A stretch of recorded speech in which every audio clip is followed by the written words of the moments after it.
Salut à tous, c'est Hugo de la chaîne NSS et aujourd'hui vous l'avez vu, pas de tuto, on va parler un petit peu de moi. Au moment où je tourne cette vidéo, j'ai 1000 abonnés. Pour certains ça peut paraître peu, mais pour moi qui fais des vidéos sur YouTube depuis 3 ans maintenant, c'est beaucoup. Et j'estime que vous savez peu, voire aucune chose sur moi et il est temps de réparer un peu ça en abordant quelques points essentiels entre moi et la chaîne. C'est parti. Avant toute chose, qui je suis brièvement? Je m'appelle Hugo, mais ça vous le saviez, j'ai 23 ans et j'habite à Toulon dans le sud de la France. À côté de ma chaîne, je travaille à McDo parce qu'il faut bien payer les factures, mais je travaille également pour un avocat et je développe mon entreprise New School Studio, ce qui fait un joli pactole de 80 heures semaine. Après, je ne compte pas raconter toute ma vie, mais il y a un point très important qui est au cœur de ma vie aujourd'hui, qui s'appelle des crises d'angoisse, mais je ferai une vidéo en temps et en heure pour parler de ça, du moment où j'aurai réglé le problème. Un problème qui dure depuis déjà 6 ans. Mais on en reparlera. Quel est mon parcours concrètement, que ce soit sur YouTube ou en termes d'études? D'abord en termes d'études, il faut savoir que je n'ai aucune étude, absolument aucune formation, si ce n'est en autodidacte, sur l'audiovisuel. J'ai tout appris tout seul, et ce depuis 3 ans, en regardant des tutos, en me formant, en achetant même des formations. J'ai acheté des formations à plusieurs centaines d'euros parce que c'est quelque chose qui me plaît et je voulais me former, je voulais progresser. Mais de base en termes de parcours, je suis électricien. Bon, électricien comme pas deux, qu'on se le dise, mais le fait est que j'ai mon bac pro d'électricien. Et je le rappelle, à côté, je travaille à McDo. Donc on a un électricien qui taffe à McDo, qui crée sa boîte d'audiovisuel. Le combo pas improbable. Du moment où j'ai eu mon bac, j'ai profité de mes grandes vacances et début septembre, j'ai commencé à travailler à McDo. Et c'est durant ces grandes vacances, les dernières grandes vacances de ma vie, que j'ai créé ma chaîne qui au début n'était absolument pas New School Studio.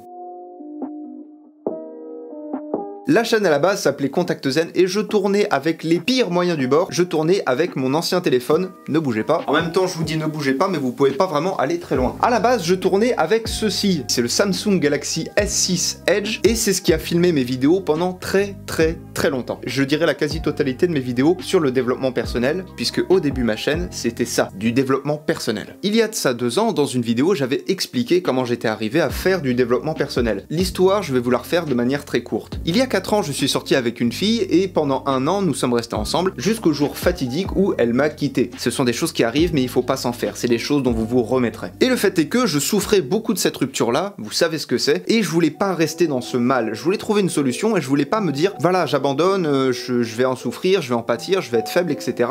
C'est pas grave. Non, je voulais pas me dire ça. Je voulais me dire, ok, je suis dans le mal, comment je peux faire? Qu'est-ce que je peux faire comme action? Qu'est-ce que je peux mettre en place? Alors j'avais pas exactement la même manière de le dire ni de le penser, mais globalement c'était ça. Qu'est-ce que je peux faire pour faire en sorte que ça aille mieux? Et j'ai commencé à regarder sur YouTube des vidéos qui disaient comment surpasser une rupture amoureuse, comment oublier son ex, etc. etc. Ce genre de contenu. Et de fil en aiguille, je me suis découvert une passion dévorante pour le développement personnel. Moi qui de base aime beaucoup aimer les gens, là pour le coup, j'ai été servi. Le développement personnel, je pense que vous savez globalement ce que c'est travailler sur la confiance en soi, le fait de parler en public, etc. etc. Toutes ces choses qui peuvent servir énormément dans la vie de quelqu'un dès lors où vous le mettez en place. Pour vous donner une petite idée, il y a 3 ans, j'étais complexé, j'étais avec un manque de confiance en moi considérable. Si vous regardez les anciennes vidéos, vous voyez que je suis pas à l'aise du tout devant la caméra. D'une part par la non-habitude, mais d'autre part parce que j'avais peur de parler en public, j'avais peur de m'afficher sur internet et j'avais peur tout court. J'avais pas confiance en moi, j'avais peur à peu près de tout. Et aujourd'hui, ça va déjà beaucoup mieux. C'est du travail, ça prend du temps, mais croyez-moi, ça paye.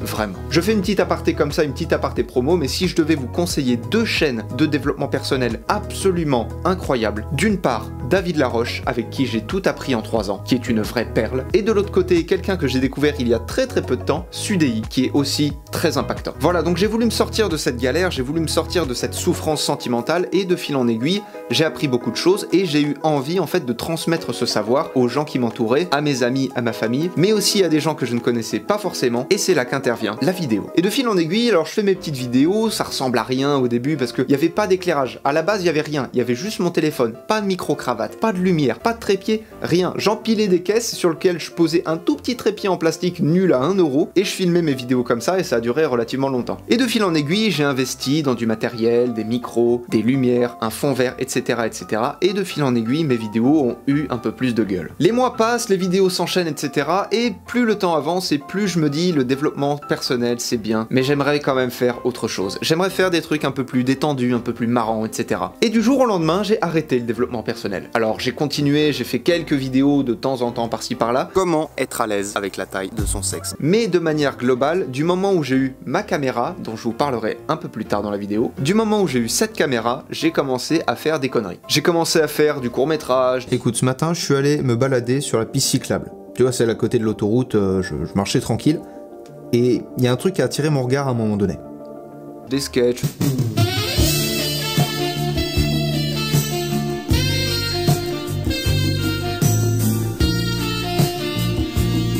Des vidéos réactions. Pourquoi t'as... Le mec a un haut-parleur, c'est... Je ne t'entends pas assez fort. Est-ce que tu m'entends bien? Oh, un mégaphone, elle est à 1 mètre de toi, même pas. T'en as pas besoin. Même s'il y a du bruit autour, t'en as pas besoin. Ce genre de contenu qu'on trouve un peu partout sur YouTube, mais je voulais expérimenter, je voulais voir ce que ça donnait avec ma patte, etc. Et j'ai même fait une vidéo gaming pour Halloween. Qu'est-ce qu'il faut que je fasse? Ah putain, faut que je récupère la balle. Je crois que c'était la daronne qui devait me la donner. Comme quoi, j'ai un peu tout testé. Mais le fait est que, pareil, les mois s'enchaînent, les vidéos s'enchaînent, etc. Mais je trouve pas ma place, je trouve pas mon contenu, je trouve pas ce qui m'anime et je trouve pas mon émission que j'aimerais animer avec un thème récurrent. Je trouve pas ce truc. Et un jour, je décide de faire un tuto. Un tuto tout simple, un tuto tout bête, puisque je débutais encore sur Premiere Pro il y a de ça 1 an. Ça doit faire 1 an et demi que je suis sur Premiere Pro maintenant. Et j'ai eu envie de faire un tuto tout simple où on passe derrière un objet. Et ce tuto-là, ça a été le premier d'une lignée qui a encore continué aujourd'hui. Mais il faut savoir quelque chose, c'est que j'ai fait donc ce premier tuto où je passais derrière un objet, ça m'avait beaucoup plu. J'en ai fait un deuxième où je change le ciel, ça m'avait beaucoup plu. Et j'en ai fait encore 3 autres derrière, comment se dédoubler, 5 choses cachées sur Premiere Pro et un tuto qui n'a aucun sens puisque je vous explique globalement comment faire du pixel art sur Premiere Pro. D'une part, ça sert à rien et de deux, je connaissais pas assez le logiciel, du coup j'ai dit que de la merde, qu'on soit d'accord là-dessus. Et à partir de là, à partir de ce 5e tuto, silence radio pendant 8 mois. Qu'est-ce que j'ai fait pendant 8 mois? Absolument rien. Plus envie de faire de vidéos, je comptais abandonner la chaîne puisque ça faisait à peu près 2 ans maintenant que je faisais des vidéos et je voyais pas les abonnés monter, alors c'était pas un objectif primordial, mais il y avait moins cette motivation qu'au début où j'expérimentais des choses, où je me découvrais, etc., etc. Et plus les mois passaient, moins j'avais envie de faire des vidéos et plus je laissais la chaîne couler dans son coin. Entre temps, j'ai une relation amoureuse, entre temps, j'ai déménagé et un jour, sans aucune raison, je me suis dit tiens, je vais refaire une vidéo. Pas pour relancer la chaîne, mais juste pour voir si les gens allaient regarder la vidéo, si les gens m'avaient oublié ou quoi que ce soit, même si je suis pas connu du tout, on sait jamais. Et du coup, je poste la vidéo qui sera la reprise des tutos que vous connaissez aujourd'hui, puisque aux dernières nouvelles, j'ai pas arrêté du tout. Vu que j'ai fait une vidéo par jour pendant 1 mois, je pense que j'ai pas mal envoyé, mais cette vidéo-là relancée à la chaîne, ça a été le second souffle de New School Studio, qui d'ailleurs, j'ai oublié de le préciser, quand j'ai commencé à faire des conneries, je suis passé de Contact Zen à Passac, et de Passac, je suis passé à New School Studio. Et aux dernières nouvelles, c'est pas censé changer. Ça restera New School Studio. Donc voilà, j'ai retracé à peu près mon histoire sur YouTube du début jusqu'à aujourd'hui, mais qu'est-ce qu'il y aura demain ? Comme je l'ai expliqué dans une certaine vidéo il y a quelques temps, New School Studio va devenir mon entreprise dans le sens où je vais être une boîte de production audiovisuelle, vidéo et photo pour les entreprises notamment. C'est pour ça que comme je vous ai dit, juste à côté, je travaille pour un cabinet d'avocats. Je vous mets le lien de la chaîne d'ailleurs en haut de l'écran, ainsi qu'à la fin de la vidéo, comme d'habitude. D'une part, j'ai mon entreprise, et d'autre part, il y a les entreprises, les projets que j'ai avec mon ami et associé, avec qui je travaille tous les jours. Et au-delà de la prestation, comme vous l'avez vu sur YouTube, j'ai mis une formation gratuite, qui le restera, bien évidemment, mais d'autres formations sont en cours, 3 pour être exact, ainsi que d'autres projets. J'ai 2 courts-métrages en écriture, j'ai mon site qui est en développement, j'ai des packs d'effets, des packs de colorimétrie qui sont en cours de création, et je crée tout seul, puisque je suis le seul à travailler dans l'audiovisuel dans le groupe, donc je crée tout ça, et à côté encore, on est en train d'écrire un documentaire sur la ville où j'habite, à savoir Toulon. Et tout ça, ça prend du temps, ça prend de l'énergie, ça prend de l'argent, ça prend énormément de choses, ça prend énormément de ressources, mais on sait qu'un jour ça paiera, puisque encore une fois, 80 heures semaine, on se donne les moyens de faire ce qu'on aime, et on se donne les moyens de réussir. Bref, on a parlé de moi, on a parlé du parcours, on a parlé des projets, etc.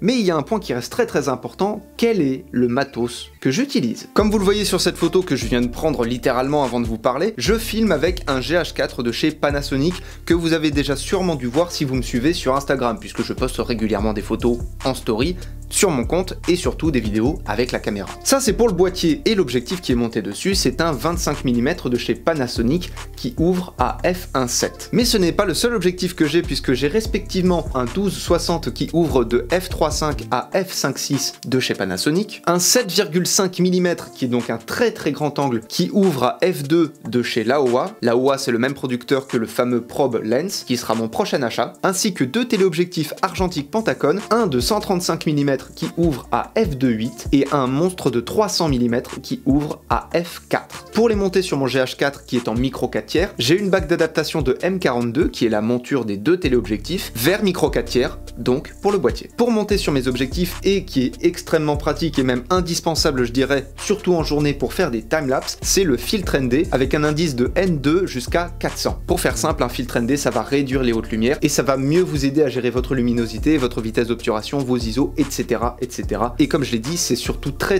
important pour un timelapse. Et le son dans tout ça, puisque là on a parlé du visuel, mais il reste l'audio. Actuellement, le micro qui m'enregistre ne se trouve pas sur la caméra, mais à ma droite, juste ici. Ce micro, c'est le Rode VideoMic Pro que vous connaissez sûrement puisque c'est le micro le plus populaire chez les youtubeurs, mais étant donné qu'il n'est pas en face de ma caméra, comment je fais pour enregistrer le son? Eh bien à l'aide de petits boîtiers, toujours de chez Rode, qui sont des micros HF, à savoir le Wireless Go. Mon accent est pas top, mais par contre eux le sont vraiment. Le principe est simple, vous avez un émetteur et un récepteur. Le récepteur, vous le mettez sur votre caméra puisque c'est lui qui va recevoir le son, et l'émetteur, c'est celui qui va recevoir le son du micro et qui va l'émettre vers le récepteur. Et ce qui est pratique avec ce genre de boîtier et de micro, c'est qu'on n'a pas besoin de faire de clap avant de commencer, puisque le son est directement enregistré sur la caméra. Enfin, pour filmer mes vidéos et surtout m'en servir en guise de support, je possède 3 choses. Premièrement, un trépied sur lequel est fixée la caméra. C'est un trépied Manfrotto relativement basique, mais j'ai également l'indispensable de n'importe quel vidéaste, un stabilisateur, en l'occurrence le Zhiyun Crane 2.